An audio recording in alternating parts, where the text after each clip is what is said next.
Okay, I'm delighted to be able to share with you an oversight or flavour of some of the work we've been doing on the sustainability of the global food system. And particularly starting from the point where, firstly, how does the world feed the world? And I must thank the Norwegians for this, because the origin of this work really relates back to some EAT meetings that I've attended in the past, and some of the modelling work that EAT was doing. The intention of the work that we've done was to create a platform that would not only result in material and insights that could be shared, but also to enable others to actually explore and understand the global food system. So to make the model accessible to those who wanted to go and use the model. And I'll explain a bit more around this model of the global food system and some of the other models that we've been developing as we go on. Now, I'm going to focus on dairy, but the model's really not developed for dairy. It's developed for the whole food system. And one of the things I can tell you is that dairy isn't going to be a dinosaur, or at least not from the analysis that we've performed. And there's a lot of information. There's a lot of commentary being shared around the world around that we should be replacing dairy with other things. I hope at the end of this presentation I can present you with at least some understanding of why, on a global basis, that will be quite difficult to do, if not practically impossible. What that, of course, doesn't do is it doesn't say what individual choices people can make. And of course, everybody's entitled to choose the diets and the particular lifestyles that they want to follow. But we hope that this is based on the best advice. So in 2018, I took an adjunct professorship at the university, which actually is across the road from the Fonterra Research and Development Centre. And there created something called the Sustainable Nutrition Initiative. The Sustainable Nutrition Initiative is centred on Massey University and the Riddet Institute within Massey University, which is the New Zealand Centre of Excellence for Food Science and Technology, has government funding for that purpose. But it's also now grown to involve a number of other universities around the world, in Europe, in Australasia, and also North and South America. We welcome further collaboration. We're very, very open to that collaboration. We're trying to create as open a platform as possible. I do recommend you go and have a look on the website, because really there isn't time to cover the amount of information or some of the tools that we've developed. So www.sustainablenutritioninitiative.com, and you can access all the tools and some of the insights through that mechanism. We've also, as you see on the right-hand side of the image here, we've published quite a lot of information, and particularly over recent years, as we've created more and more data, more and more insights, and more evidence about how the food system works. I'm going to just share a little bit of that with you today. We have a number of models that we've developed, but we're particularly proud of this model we call the Delta model, which allows you to look at side-by-side scenarios of the global food system. And it enables you to look at how 29 nutrients change as a result of changing all of the food produced globally against the population demands. Now, just to run through the model takes all the food that leaves the world's farms and oceans. It then deducts from that food losses and waste and non-food uses. So non-food uses could be feed, for example, and both animal source foods such as calf milk replacer, for those familiar with the dairy industry, or fish meal, which is obviously often fed to fish, for example, is used to support animal production. Some obviously Grains are used to support animal source nutrition, but also seed is recycled back into the system in order to grow more plants. And I'll come back to that. That allows you to then have the amount of actual food that is available. We then take compositional data for the nutrients that are in that food. We then convert the amount of food to the amount of available nutrients. And then we match that to the demographics of the population. So we don't take the demands of an average male, 70-kilo male. What we do is, to the best of our ability, based on UN data, we take the requirements of men and women and different age demographics, and we adjust that year on year as those demographics are projected to change, so that we create a global average citizen and the amount of nutrition that is available to that global average citizen. So in other words, how do you feed the current population of around 7.7 billion people, weighted against their needs for these nutrients? And we've published all of that in the Journal of Nutrition. And again, I recommend you go to the journal and have a read of the details, because there's quite a bit to this. Just to emphasize what this is and what it isn't. This is essentially very similar to what EAT Lancet produced. In other words, how do you produce enough nutrients to feed the world? And it's not something that EAT Lancet also produced, which is, therefore, what do I eat as an individual? Because what you eat as an individual, depending on the affluence in the country that you live in, your choices can be very, very large indeed. But the choices that the world has to feed the world with all the nutrients that are required is more limited. We are working on creating a similar openly available model for how individuals may feed themselves adequate nutrition and what the impacts of that will be. That's going to be called IOTA, and it will operate in a very similar way. In other words, we'll have algorithms linking all of the available food, what's in that food, what are the consequences of choosing those foods in terms of price, in terms of some of the environmental factors, etc. But you'll drop in your local data. And if you don't have local data, we'll try and create some default data, but ideally you should have local data. So that's under early development.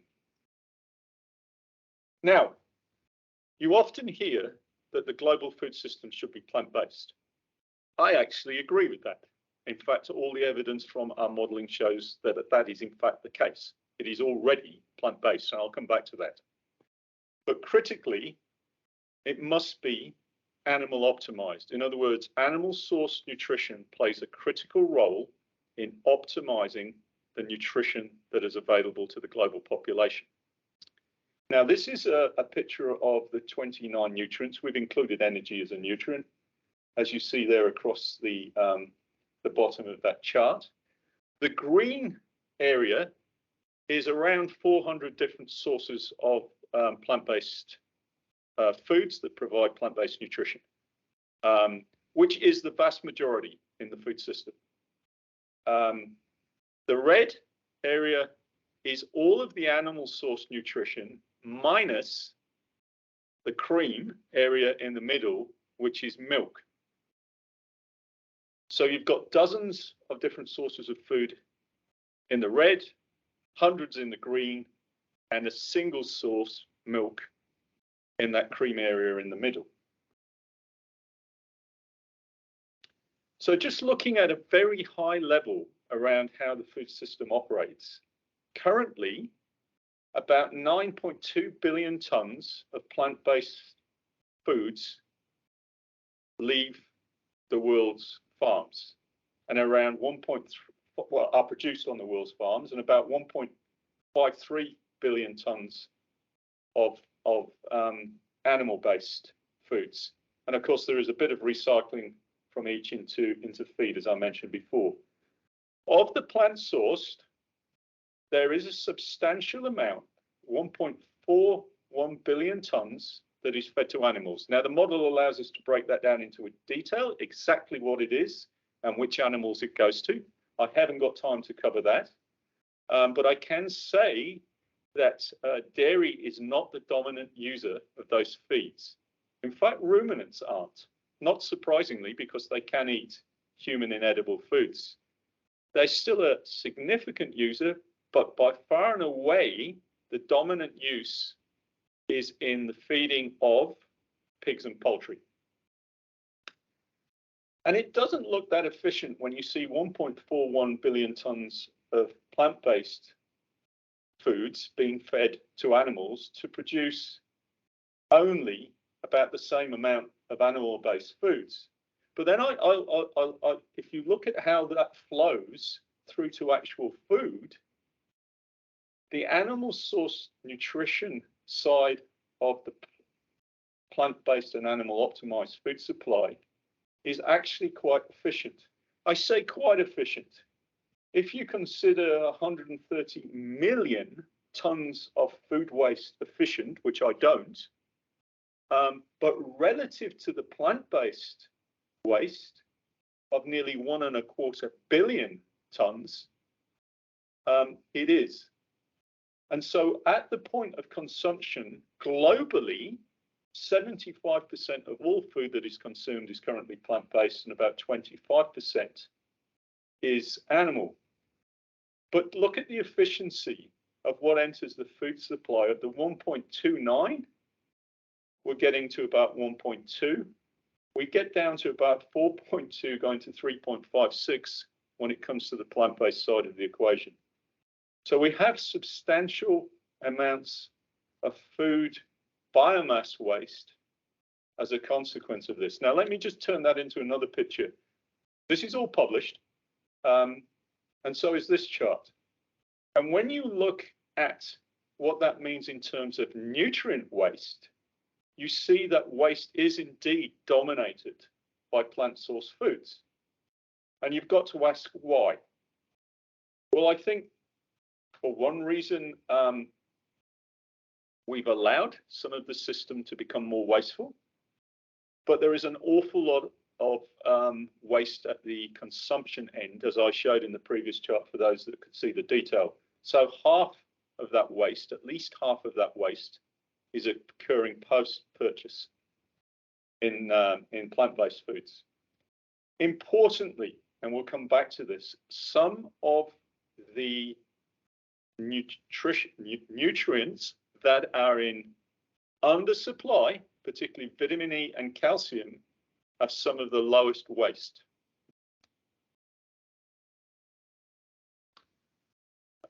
And at a high level, there is actually enough food energy, carbohydrate, protein and fat, i.e. the macronutrients, to feed the world in around 10 years' time when we peak, when we get to about 8.5 billion. And contrary to what you hear a lot, which is based on demand and not need, we actually produce enough protein and essential amino acids, including the most limited amino acid, lysine, in the current system, particularly this plant-based animal optimized system I'm talking about, to actually feed the global population when it peaks in total at around 10 billion people. We're not the only ones to have found this, by the way, but you wouldn't think so listening to the way that demand for protein-rich foods and requirements are mixed up. And I do recommend that you Google me, Jeremy Hill, and an article called Need or Greed, which is something I talked about at COP26 last year, which highlights some of the differences between the supply and demand, and actually some of the big differences between meat and dairy consumption in that respect. Now, because food isn't ubiquitously distributed or affordable, we do have this overconsumption and underconsumption issue that occurs globally. So we still have malnourishment, we still have protein energy malnourishment, despite the fact that we do have enough for the global population. However, even if we were to distribute all the nutrition evenly, we are still short on calcium and vitamin E, and calcium by up to 40%, vitamin E by around 30%, and then we are close to being limited on B12, iron, and potassium. Now, one of the solutions that we hear is that we can replace milk by plant-sourced alternatives. And indeed, it is hard now to find a particular plant-sourced alternative that somebody isn't trying to create a milk-like substance from. And certainly I was surprised in New Zealand that we actually have 80 different plant-sourced beverages claiming to be milk alternatives that are now on the New Zealand market. But if we look at what's in milk and the fact that actual milk is both nutrient rich and nutrient dense, and the pivotal role, that central role it plays in the food system, we need to be very, very careful that, again, an individual choice, which people are free to make, is not seen as the choice that the world should be making with respect to nutrition. And that is because, despite the fact that milk is only 7 to 8% of all the food produced, and bearing in mind that is including the fact that milk is mostly water, that's including the water, the 80% of what leaves the farm, which is actually the water in the milk. That 7 to 8% currently provides at the point of consumption 49% of all the calcium, 24% of all the B2, 22% of all the vitamin B12, 18% of the essential amino acids, 15% of the vitamin A, and 12% of the protein. And actually 28, as you can see on the in the plot there, of the 29 nutrients we model. The one nutrient it does not provide in any amount is really fiber. And it's not rich in a number of things, which I'll come to. But a key point is you get that nutrition at only 7% of dietary energy intake. So not only is it nutrient rich, but it's also nutrient dense. In other words, nutrient richness. What is the breadth of nutrients I get and how many? What amount? And also the breadth of the nutrients I get compared to the energy I take in other words, the nutrient density. And just to emphasize this importance of dairy, here are 3 nutrients: calcium, riboflavin, and lysine. Lysine being the most limited amino acid. This has been known for years in the global food system, but our Delta model not only lets you explore that in terms of lysine availability, but how that might change as you change the production of different foods. And what you see here is the top set of plots are the top 10 foods that contribute lysine, riboflavin, and calcium, and then expanded in those bottom plots to the top 50. And just look at the role that milk is playing in terms of providing those nutrients. If you remove milk from the food system, you have to replace it with these other sources of food. And I would highlight that we have green vegetables actually together in the green category there. So that's not, again, a single source of nutrition like the milk is. So there's a practicality to the role that milk plays in the global food system. The other important point about milk is you literally can produce milk from India to Iceland or New Zealand to Norway, for example, or as I like to say, Oslo to Otago. Otago looks a bit like Norway, but it's warm. But the key point is the climates, the diets, the sources of diet for these animals can change quite a lot But just like all mammals, including humans, what we put into the animal, the homeostasis and the importance of producing a consistent, high quality food from the mother for the neonate means that an extremely, despite the differences in intake, extremely consistent composition of milk is produced.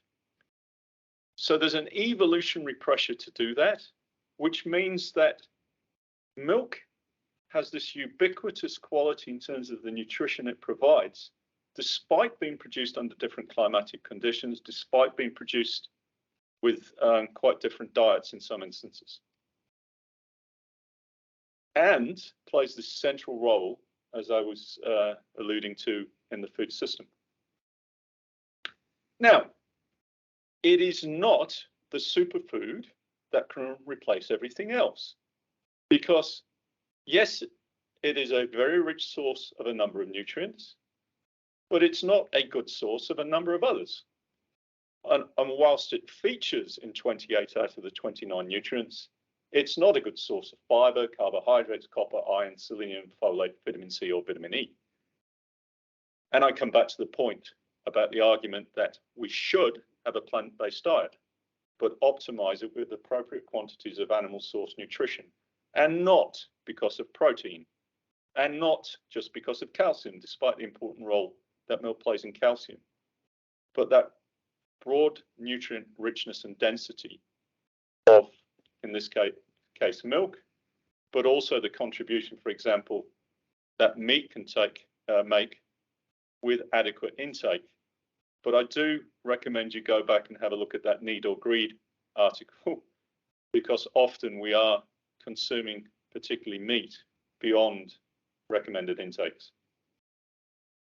Now, of course, the argument is then, okay, but it's the environmental consequences of consuming milk are inappropriate. Well, I strongly support and spend a considerable part of my career these days working on environmental solutions for the agricultural sector and particularly the dairy sector. Ada was mentioning at the start that I do quite a bit of work, including chairing some major research groups in that area. So should we reduce dairy to save the planet? Well, the global food system is responsible for 20 to 30% of greenhouse gas emissions. This is at the production end. If you include transport, it might be a bit higher. Of which dairy is responsible for about 2 to 3%, or 4% if you include the meat from the dairy chain. But if you include the dairy nutrition itself, it's that 2 to 3%. And I use these ranges because they are estimates, not measurements. These are UN figures, not mine. So it's in that range. But you do get all of that nutrition I talked about previously, and the 2 to 3% emissions result from quite a wide global variation, which you see in the plot on the right-hand side there, in the greenhouse gas that is produced per unit of milk. And actually, most developed dairy chains are produce their emissions at half the level, at least half the level of the developing chains. And if you weight that on a volume basis, if you could get all the milk produced in the world at the greenhouse gas emissions intensity of the best producers, and for example, the very best producers, which are down at less than one, by producers, I don't mean individual farm, I mean billions of litres of milk. For example, in New Zealand, because of our climate and our grass growth and various other factors, we can produce milk at around 0.8 kgs per litre. The global average is around 2.5. If you can get to the 1.5, the 1 or under, you could have all that nutrition for potentially less than 1.5 or less than 1% of greenhouse gas emissions. Now, turning that to the point of consumption, and we consume quite a bit of milk here in New Zealand, as I know you do in Norway. It's less than we should be consuming against recommended dietary intakes. But if you were to remove milk from the diet in New Zealand, the net impact will be less than 1.5% of a per person greenhouse gas footprint, which in New Zealand's around 8,000 kilograms, right? And our dairy contribution from consuming dairy is around 120 kilograms per person. The important point I want to make is that's taking milk completely out of the system rather than, for example, replacing it with a plant-based beverage, often with around half or less of the greenhouse gas footprint. But then, of course, you're going to have to replace the nutrition that comes from milk, which you're not going to get with most plant-based beverages, pretty much all of them. Certainly, for example, oat milk will remain low in protein, for example. And to do so, you will create some footprint. And as a consequence, it's not even 1.5% or less that you're taking out. It's going to be considerably less than that. And are you really getting the nutrition? Oops.